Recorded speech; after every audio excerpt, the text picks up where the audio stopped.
खराब भेलू की कारण हो गए बाबू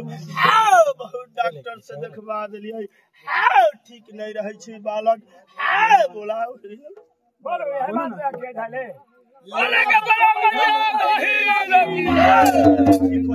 की दल देबू देवता पूजा करवा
बाबू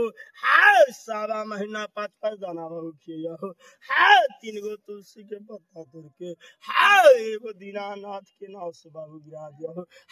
2 गो खा के 5 दाना छत खा के गंगा दियो